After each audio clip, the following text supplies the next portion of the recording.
Salut à tous, c'est Cigarios et j'espère que vous allez bien. Alors bienvenue dans cette première vidéo de l'année. Cet été, j'ai pu m'amuser à faire quelques petits trucs sympas. D'un côté, j'ai pu penser à pas mal de nouvelles vidéos que je vais pouvoir faire cette année, et de l'autre, j'ai travaillé sur ce truc là. Donc ceux qui font de la vidéo savent déjà de quoi je vais parler. Pour les autres, bah c'est un slider. Alors les sliders, c'est très utilisé dans le monde de la vidéo parce que ça permet de faire des plans rectilignes, genre dans ce style là par exemple. Mais ce slider, il est un peu particulier parce qu'il n'a pas été pensé pour la vidéo. Moi, ce que j'ai fait, c'est un slider pour les night lapse. Alors les night lapse, j'en ai déjà parlé dans une précédente vidéo, donc je vous redirige vers elle si vous voulez approfondir le sujet. En bref, c'est une succession d'images des étoiles que l'on fait défiler à la vitesse d'un film pour donner une sensation d'accélérer. Alors voilà quelques exemples que j'ai pu réaliser juste avec un appareil photo et un trépied. Du coup, dans cette vidéo, je vais vous montrer étape par étape comment construire ce slider. Alors pour tous ceux qui ne seraient pas intéressés par le tuto, je vous déteste, mais vous pouvez aller à ce timecode pour voir le résultat final.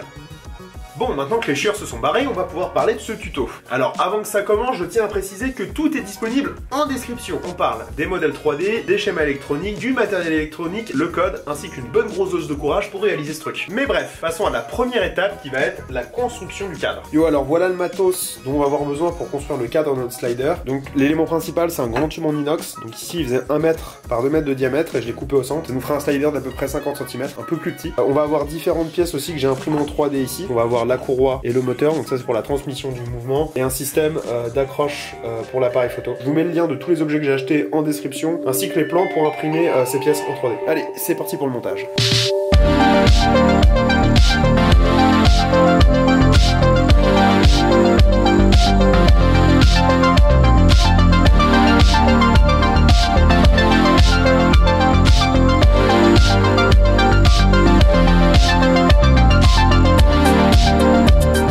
Pour le collage du moteur, j'ai utilisé ce que l'on appelle des colles époxy, qui sont des colles très fortes. Il faut faire soi-même le mélange de deux produits à 50-50. Alors faites attention si vous voulez avoir un bon résultat.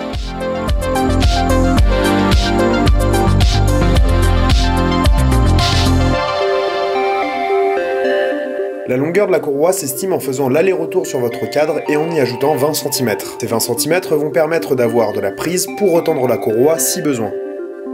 Alors voilà, le cadre est fini, j'attends plus qu'il sèche, et pendant ce temps-là, je vais m'occuper de toute la partie hardware. La partie hardware, c'est tous les composants qui vont faire fonctionner notre slider. Tout le gros du travail va être fait par ça, donc c'est une carte Arduino qui va s'occuper de stocker et d'interpréter le code qu'on va faire plus tard. Sinon, on a une plaque de prototypage sur laquelle on va mettre différents composants. Ici, on a un petit écran, on a aussi un petit relais et un driver de moteur, donc qui s'occupera de piloter le moteur. On a quelques boutons, on a aussi une plaque lap deck, donc on fixe les composants d'abord là-dessus pour faire un test avant de faire le montage en physique et faire des erreurs. On a aussi quelques petits câbles du pont, donc qui nous permettent de faire des liaisons faciles entre les composants. Bref, en tout cas, tout ça, vous le retrouverez en description. Je vous ferai une liste de tout ce dont vous avez besoin pour refaire ce slider. Je vais aussi vous mettre une image du plan du montage que j'ai fait pour que vous puissiez le refaire facilement chez vous. Donc maintenant que vous savez ça, on va pouvoir commencer à placer les composants sur notre carte. Donc par exemple, on va avoir des composants fixes qu'on va directement souder sur la carte comme des boutons. Mais on va aussi avoir des composants un peu plus gros et plus volumineux, comme le pilote du moteur, qu'on va éviter de directement souder sur la plaque. Parce que vous imaginez bien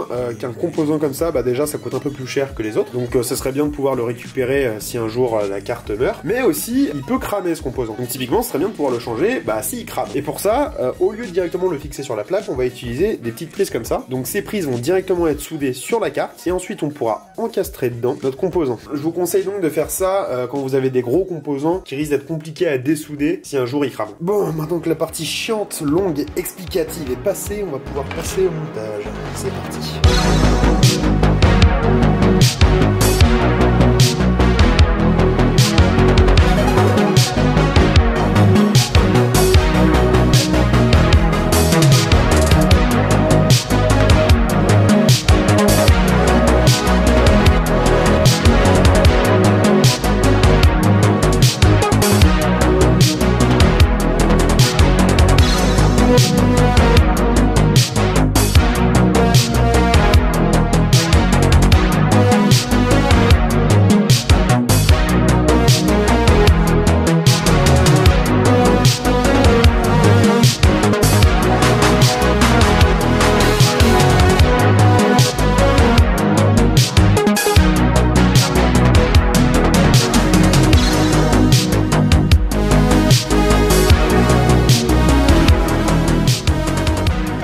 Maintenant que notre carte est complètement finie, il y a deux choses sur lesquelles il va falloir faire gaffe. Et ces deux choses, en fait, ça va dépendre du matériel que vous avez déjà. De 1, la batterie. Pour alimenter tout ça, on va avoir besoin d'une batterie. Une batterie 12 volts, c'est parfait, parce que c'est la tension à laquelle il faut alimenter nos moteurs. Et la carte Arduino a un abaisseur de tension qui te permettra de la faire tourner en 5 volts. Et donc pour ça, vous avez différentes batteries. Donc qui dit différentes batteries, dit aussi différentes prises. Par exemple ici, on a des XT60, qui sont des prises assez connues dans le modélisme. Et du coup, moi j'ai fait un petit port avec un XT60 que je peux connecter directement au domino qui est là. Le deuxième truc auquel il faut faire attention, c'est le système de déclenchement sur votre appareil. Alors ça dépend en fait de la marque. Moi j'ai un Nikon et pour déclencher à distance une photo, je peux utiliser un câble. J'ai oublié le nom du câble, je vous le mettrai à l'écran au montage. Et donc ce petit câble, je me suis amusé à le découper. Je me suis rendu compte qu'il y avait 3 câbles. Pour déclencher une photo sur mon appareil photo, il faut que je mette en contact ces deux pins là avec ce pin là. Donc du coup pour prendre une photo, ça va être très simple. On va avoir notre Arduino d'un côté qui sera connecté à un relais. Et le relais, lui, sera directement connecté à la prise de l'appareil photo. Donc grâce à ça, on pourra déclencher la prise d'une photo. C'est parti.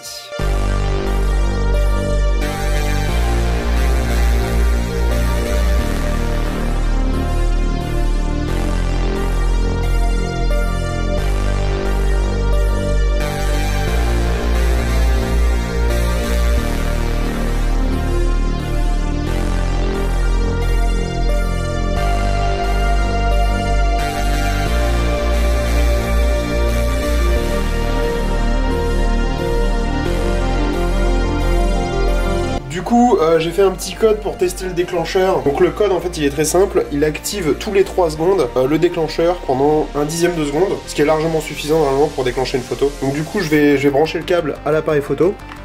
Le câble est branché, maintenant je vais le relier au déclencheur.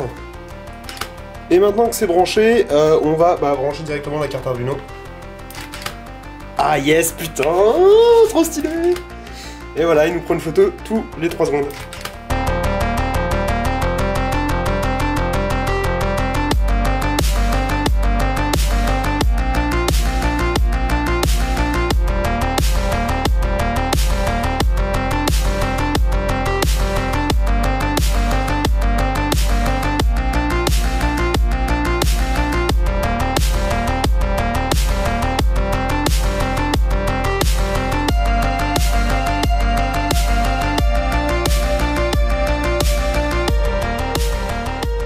Bon, alors le code est fait, il a été compilé et installé dans la carte Arduino. On va démarrer le système dans sa configuration finale pour la première fois, j'espère que ça va marcher. C'est parti.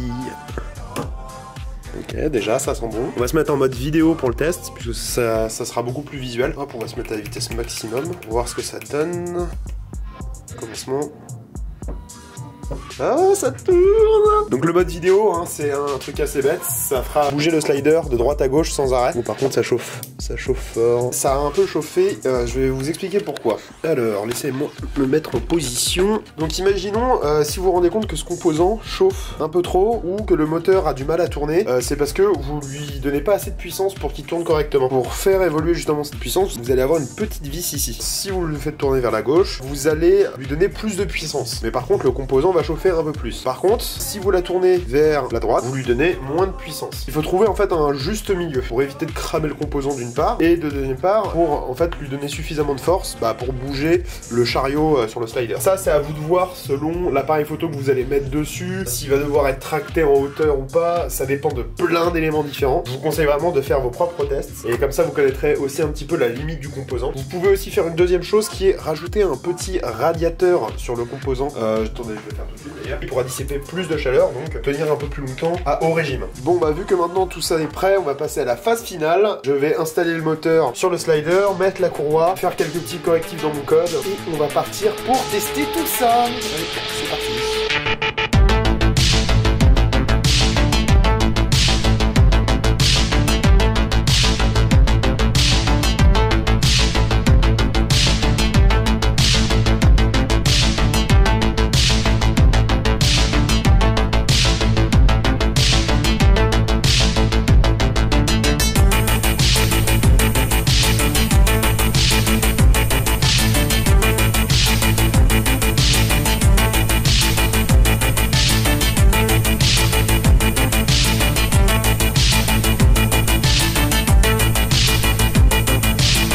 voici le setup que j'ai installé pour le premier test, et je me suis dit que pour tester tout ça, le mieux, c'était de faire des Lego. Donc du coup on va faire le Land Speeder de Han Solo du film, et en plus il peut tirer des vrais petits projectiles, donc c'est vachement cool.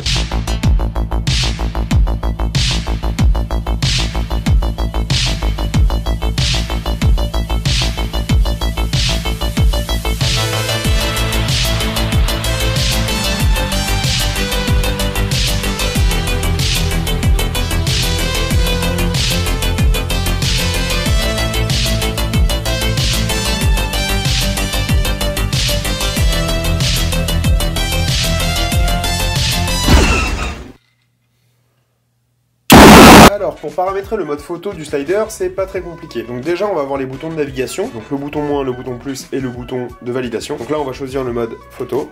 Ensuite, on va choisir le nombre de secondes que va prendre l'appareil photo pour faire une photo. Souvent, c'est le temps d'obturation, mais il va falloir y rajouter quelques secondes. Quand on prend une photo qui est très longue, par exemple 30 secondes, l'appareil photo va prendre un petit temps pour rendre la photo. Donc typiquement pour le mien, pour une photo d'un temps d'obturation de 30 secondes, il faut que je prévoie à peu près 20 secondes de plus, donc 50 secondes. Bon là, typiquement, on va faire un petit test, donc on va mettre 11 secondes, imaginons. Donc ensuite, on va choisir le nombre de photos. Donc ici, imaginons, on choisit 51 photos, donc ça signifie qu'il fera 51 photos sur l'intégralité du slider. Ensuite, on n'a plus qu'à appuyer sur valider, et ça va commencer.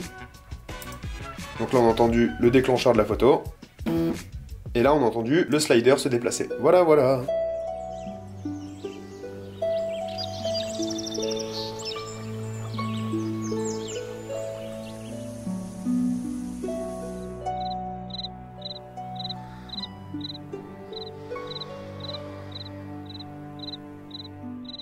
Alors c'est la première fois que je construis un slider motorisé et franchement je le trouve plutôt cool. Les images qu'on obtient sont vraiment propres, ça veut dire que je vais pouvoir l'utiliser dans mes futures vidéos. J'ai essayé de faire de la vidéo avec mais c'est plutôt moyen. Le moteur fait pas mal de bruit, je pense que vous l'avez entendu. Il génère aussi beaucoup trop de vibrations qui fait un plan vraiment crado, donc inutilisable. Après il reste quand même utilisable en mode vidéo à la main, donc en bougeant directement cette pièce avec votre main. C'est un peu dommage pour le moteur mais bon, au moins ça marche comme ça. Il y a aussi quelques points négatifs. Le premier c'est la courroie, elle se détend super facilement. Faut la retendre après chaque shoot quasiment. Je pense que c'est dû en fait à la mâchoire que j'ai mis. J'en ai mis qu'une seule pour 2 morceaux de courroie. Il aurait peut-être fallu que j'en mette 2. Ça aurait permis de mieux coincer chaque extrémité de la courroie. Le système de contrôle aussi est très fragile. Il y a pas mal de câbles apparents et on peut les arracher assez facilement. Il aurait peut-être fallu que je crée une boîte sur laquelle on fixe l'écran directement et les boutons. Malheureusement, j'ai pas eu le temps pour ça. Donc ce qui fait aussi qu'il est très sensible à l'eau et à l'humidité. Donc faites gaffe quand vous le sortez à pas le traîner dans l'eau ou dans de la boue. Parce que les cartes Arduino, ça résiste très mal à la flotte. Mais sinon, malgré ces petits points négatifs, le slider est vraiment très cool et c'est assez gratifiant de l'avoir construit de A à Z. Voilà, cet épisode est à présent fini et j'espère qu'il vous aura plu. Donc maintenant je rentre dans un rythme d'à peu près une vidéo par mois, en tout cas je vais essayer de le tenir. Vous avez pu aussi remarquer que j'ai changé la bannière de la chaîne YouTube, j'espère qu'elle vous plaît. Je voulais aussi vous remercier parce que on a dépassé les 1100 abonnés. Maintenant il y a 100 abonnés entre chaque vidéo, ça fait vraiment plaisir, donc merci à tous. Allez, c'était Cigarios et je vous dis à plus. Allez, c'est parti pour faire caca.